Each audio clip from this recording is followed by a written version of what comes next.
Pilipinas at buong mundo. Naitay Kapuso, pahiram po ng 20 minutes ng inyong hapon. Ako po si Boy, and welcome to Fast Talk with Boy Abunda. Sa lahat ng kasama ko natin sa Facebook at YouTube, at sa lahat ng nakikinig po sa DZWB, welcome to the program. For today's talk, mainit na balita. Nilinaw po ni Sandro Mulak ang lumabas na balita na binasura ng Pasay Trial Court ang kasong sinampan niya laban sa former GMA writers na sina Jojo Nones at Richard Cruz. Dalawang reklamong inihain ni Sandro. Ang binasura lamang po ng korte ay ang reklamong acts of lasciviousness dahil ito'y nakapaloob na ito sa isa pang kaso na rape through sexual assault na ongoing pa rin ho ngayon. Ayon kay Sandro, aapila pa rin sila sa korte hinggil sa pagbabasura ng acts of lasciviousness case. Samantala, ayon sa abogado ni Jojo at Richard, na si Attorney Maggie Abraham Garduque, masaya nilang tinanggap ang desisyon ng korte dahil ito raw ang pinupunto nila sa simula pa lamang. Maraming salamat. Samantala, exciting po ang ating hapon dahil bukas Valentine's po. Happy Valentine's Day po sa inyong lahat. Sa lahat ng 5,000 tao na nasa studio, Happy Valentine's. Prime Gem po ang isa nating bisita. Isa naman ay Kapuso Leading Man. Saan mapupunta ang aming usapan? Tingnan natin. Pag-uusapan namin ang mananambal. Meron ho ba kayong mananambal sa inyong probinsya? Sa amin meron, pero ibang term. Pag-uusapan ho namin ang pagmamahalan at marami pa pong iba. Naitay Kapuso, please welcome Bianca Umali and Kelvin Miranda.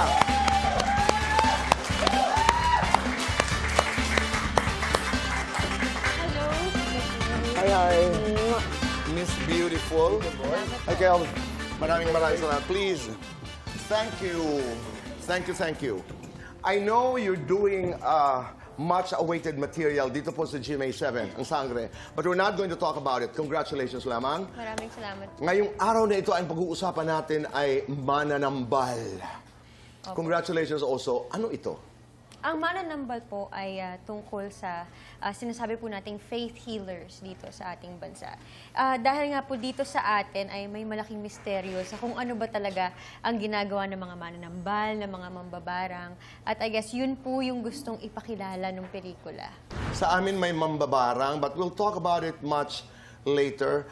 Una muna may nabalitaan ako kaninang umaga ba? Kanina lang. You had an accident? Yes, Tito Boy. What about it? Aksidente talaga siya, Tito Boy. Hindi naman natin may iwasan kahit na gaano natin kabisado yung mga gamit natin, yung mga pansarili natin gamit, sasakyan o di talaga natin kabisado yung disgrasya sa kalsada. So, ayun, nangyari siya and ginawa ko naman lahat para masettle lahat ng dapat isettle bago ako pumunta dito. Kaya, okay naman. So, yan ang importante. Hinaharap. Yes. Kung kailangan dalhin sa ospital, nagre-report, gawin ang tama. Yes, Tito Boy. Dahil sa batas, wala tayong kawala. Yes, yan ang sinasabi ko po sa Kaitana in Action with Boy Abunda, yung aming legal advice show ni Senator Alan Cayetano every Sunday dito po sa GMA7. Mananambal, mambabarang, your experience while doing the film? Actually, Tito Boy, medyo strange siya sa akin kasi nung pumunta kami, nag-shoot kami doon sa lugar kung saan kami nag-shoot, sa Siquijor. Sinasabi nila na totoo daw yun, kaya parang nilagyan kami ng mga bracelet na protection, na kapag kumulo daw yung oil sa loob nun, meron daw sumusubok na manakit o kung ano man. So, medyo, syempre, kakabahan. Siyempre, oo. Pero yung experience naman namin doon, wala naman. Mababait yung mga Hindi naman kumulo. Hindi naman. Hindi That's po oil, kumulo. di ba? Yes, oil po. Many years ago, I did a story on Siquijor. Ganun din. Pero, yun nga, nauunahan ka minsan ng kaba, ng takot. Di ba? How was it? No, in the trailer, wow, there's a beautiful shot na dumaan ka lang. Parang, nakakatakot ka sa mananambal? How much can you tell us?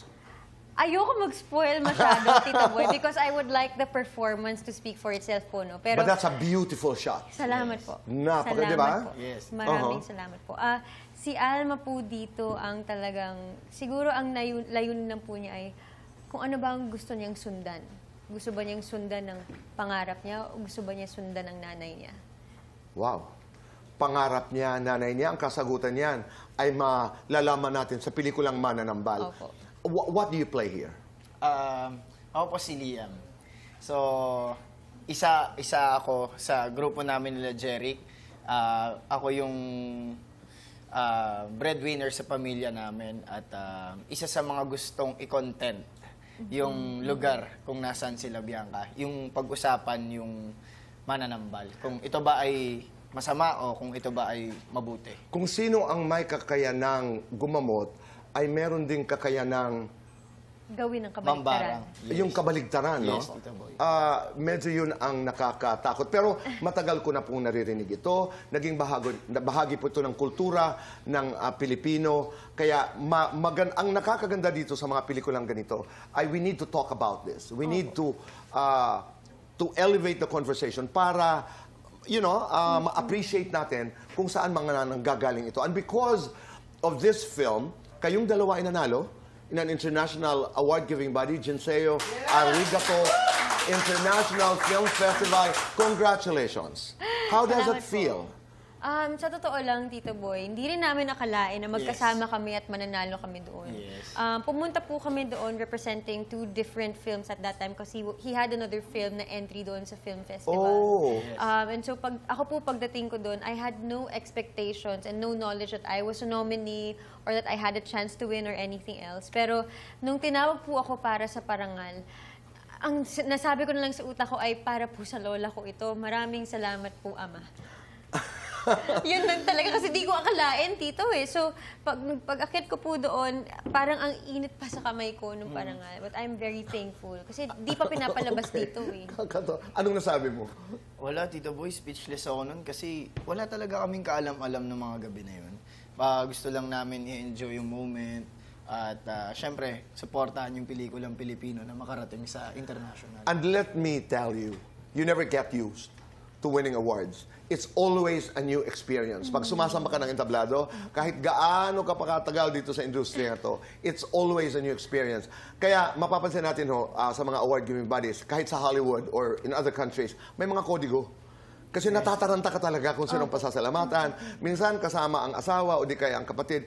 Kung sino pang kasama, siya pa ang nakakalimutan. Yes. Opo, totoo po yan. How was it working with the national artist, with one of the greatest actors in Philippine cinema, Nora Honor?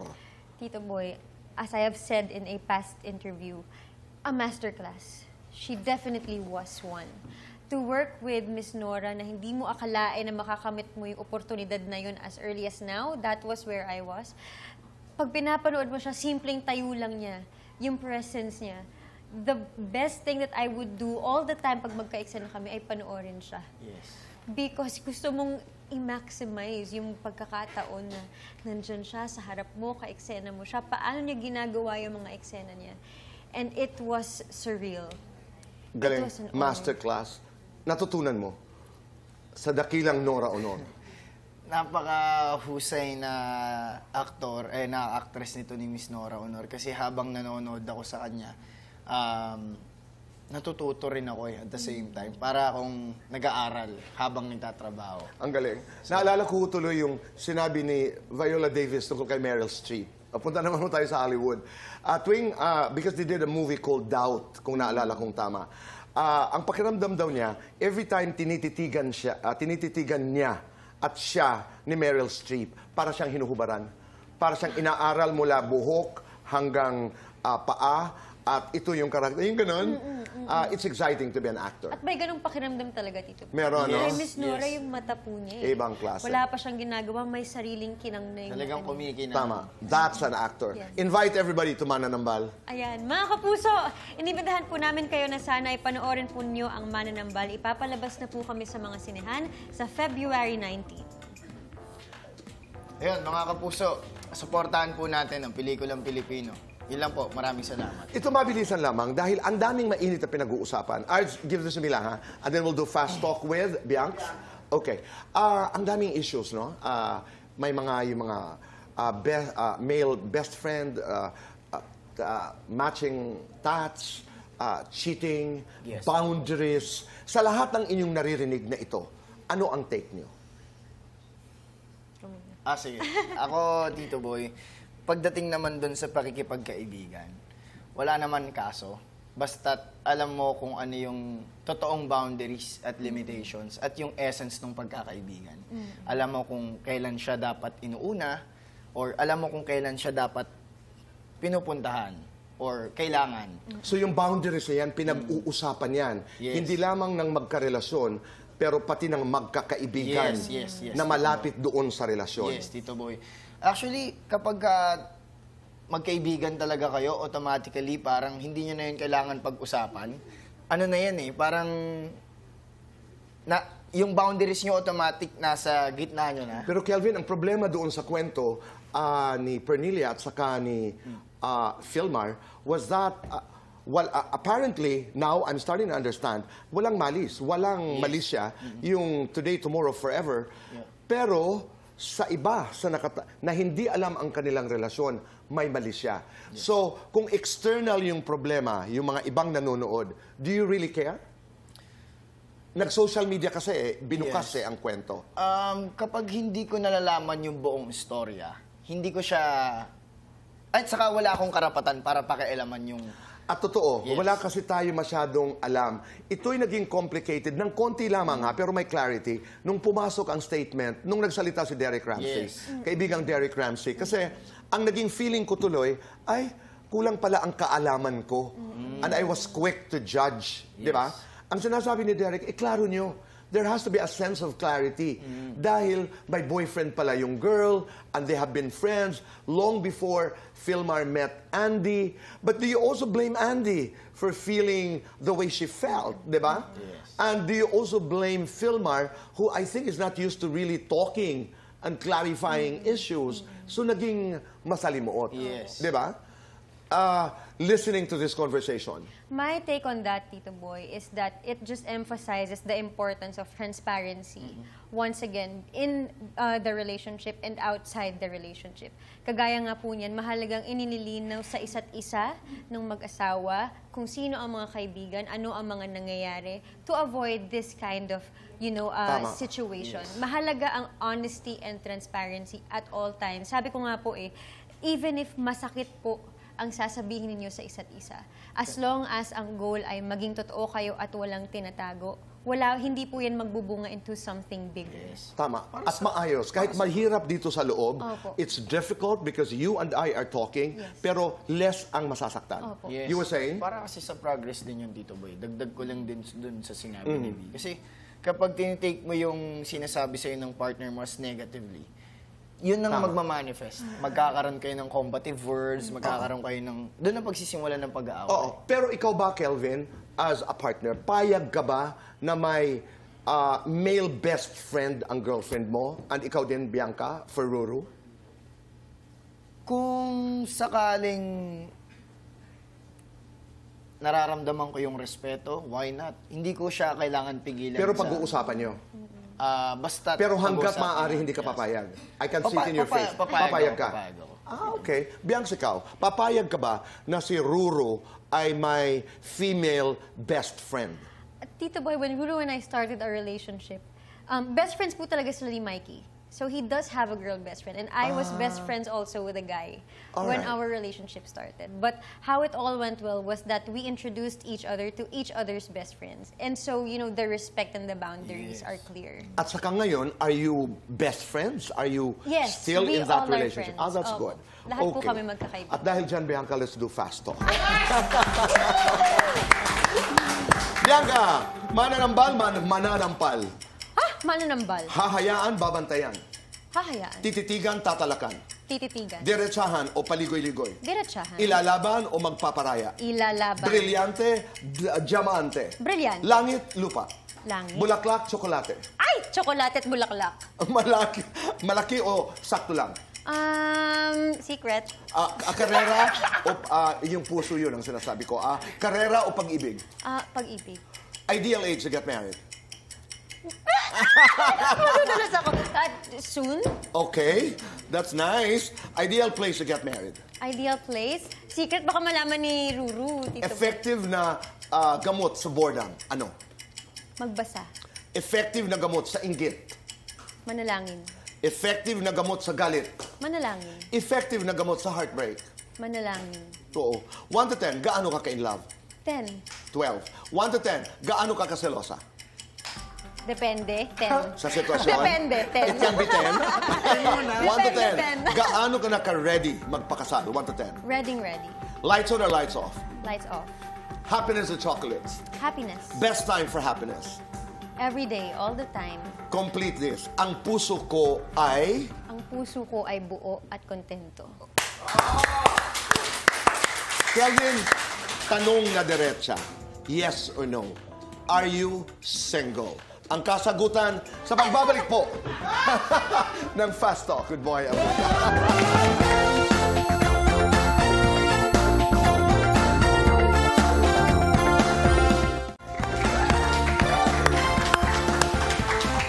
Kami nagbabalik po dito sa Fast Talk with Boy Abunda. Kelvin, tayo naman ng Fast Talk.